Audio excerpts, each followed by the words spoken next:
Now food. There's now food.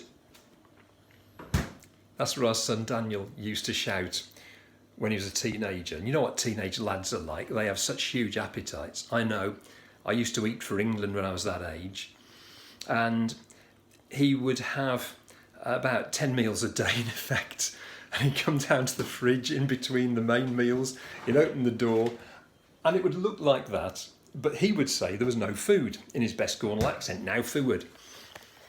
And what he meant was it wasn't so full of food that when he opened the door it didn't fall on the floor. And I was thinking about a verse in Luke chapter 12, and this is what it says. Luke chapter 12 verse 22, Jesus said to his disciples, "Therefore I tell you, do not worry about your life, what you will eat."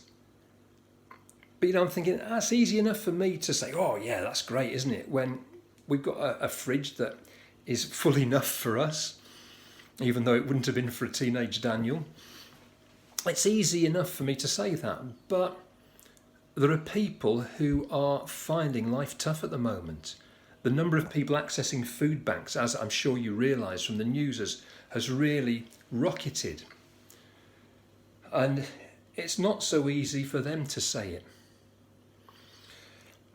And I know there have been times in the past where I've got worked up about money issues and not really been full of faith about God providing when he says, do not worry.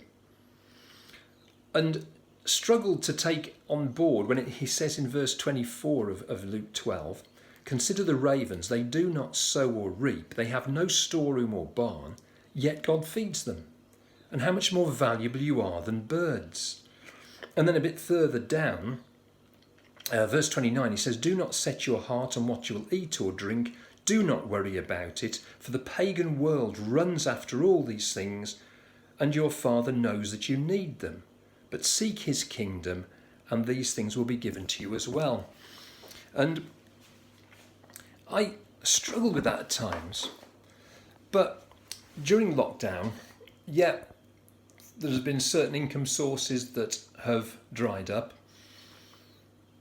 And by God's grace, I'm at the moment, and sometimes I have wobbles, I know, but I'm trying to hold on to that and say, okay, Lord, I'm trusting you. So a few weeks ago, for example, a particular source of income I would have expected didn't, it dried up.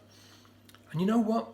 The following week, I got a cheque through the post for that exact amount from some dear lady who said, you know, God wants me to bless you with this. And you think, God can be trusted. Doesn't always give us what we want, when we want, how we want, but he can be trusted. So I can encourage you to hold on to what his word says and trust what he says. God bless each one of you.